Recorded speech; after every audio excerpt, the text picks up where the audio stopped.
these 5 life skills are essential because they not only help deal more effectively with the problems in life, but they also provide the tools to successfully achieve your goals. So let's see how to develop and use them in the real world, backed by what science has to say about it.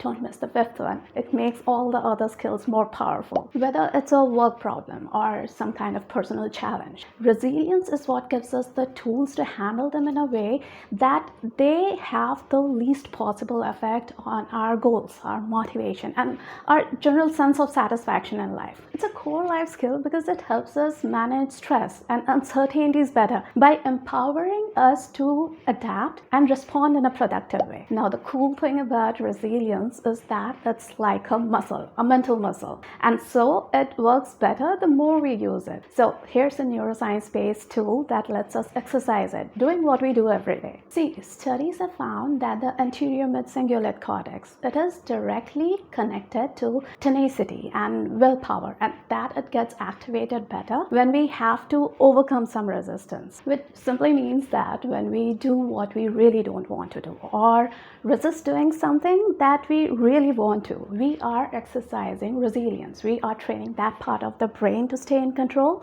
which is responsible for creative thinking and problem solving, because that's how we make better decisions and stay in control, right? And the best part is that resisting simple things works better than doing tough things that you have become used to. Like if you stop yourself from eating that cookie or even wait till you finish whatever doing before eating it, that would help activate the anterior mid-cingulate cortex better and exercise resilience more than managing something tough, like say dealing with a nagging boss, which has become an everyday task for you. The key is to do a little bit more or a little bit less than what feels normal, so that you experience some resistance. Whether it's fixing that squeaky cabinet door or navigating difficult conversations, we use problem solving in different ways every day, right? Our ability to develop solutions or find creative workarounds to problems not only helps navigate the complexities in life, but also get what we truly want, successfully achieve goals. Problem solving is an essential life skill because it makes us more confident in our ability to handle whatever comes our way. See, from the point of view of evolutionary psychology, problem solving is hardwired in our brain for survival. Think creatively to meet basic needs, like new predator on the scene, find out how to stay safe from it. Problem solving makes us more adaptable to change. And according to cognitive science, problem solving makes us more confident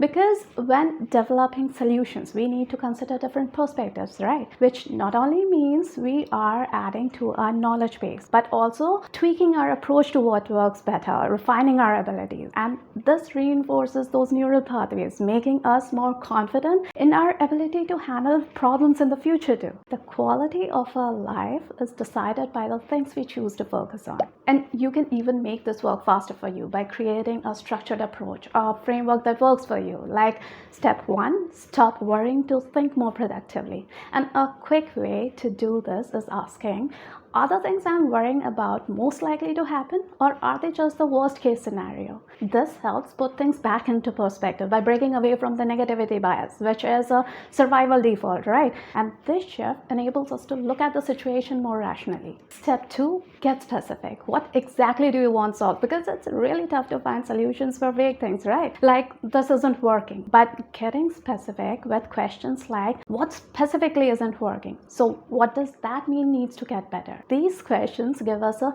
tangible thing to work towards, a goal that we can then reverse engineer to know what steps will get us there, right? But remember to focus on the things you do want instead of what you don't want. And then step 3, from the action plan that you just created, find what needs to be done next. But it's important to remember that those goals and action plans have a better chance of getting completed, which have a time frame set for them. Because simply creating an action plan that looks good to reach the goal closes the loop in our brain, assigning it as completed, which simply means it takes away the motivation to put in the work. Now, while problem solving is about being creative, generating new ideas and solutions to the roadblocks and problems in our life, decision making is about choosing which one of these would work best for us. And making better decisions faster is an essential life skill, because the option that seems to be the best one at first isn't always the right one to choose. The option that instinctively feels right could be a heuristic trap, because the brain quickly finds a past experience that seems similar and suggests what worked in that situation to save energy. But the problem is that can ignore potentially important stuff to find similarity, which means what worked before doesn't really guarantee it will work for what we want done right now. What saves time and energy is to do an opportunity cost analysis of the 3 or 4 most viable options. See, when we choose to go down one way, it means it is coming at the cost of all the other options we are giving up, right? And so the given up possibilities are the cost of that opportunity. So find which option leaves you with the least regret. It will help quickly check whether the option ties in with your priorities or not. When we are aware of our priorities and make decisions accordingly, it means that we are taking informed responsibility of our actions and choices, right? And this is an essential life skill, because knowing we can make things happen instead of feeling like things keep happening to us not only improves our relationships, because being accountable for our actions makes us come across as reliable, dependable, trustworthy, right? But it also motivates us to set and achieve goals, to influence what happens more in our life. Setting and pursuing goals taps into our psychological need for autonomy and our belief in our ability to succeed. Plus, when we skill up to achieve those goals or find ways to overcome problems along the way, it boosts neuroplasticity in our brain, a very effective way of keeping the brain sharp. And a quick and easy way to do this is to simply reframe the situation, highlighting what your influence can be on it. Like, instead of I worked so hard but my proposal got rejected because they couldn't bother to tell me all the rules, instead of that, try next time I will make sure to double check that I am covering all the do's and don'ts. When we highlight our influence on any situation, it adds to self-efficacy, our belief in our ability to achieve goals. See, when we are feeling stressed or angry or nervous, our brain limits access to the rational, the creative thinking and the problem-solving part, which means that using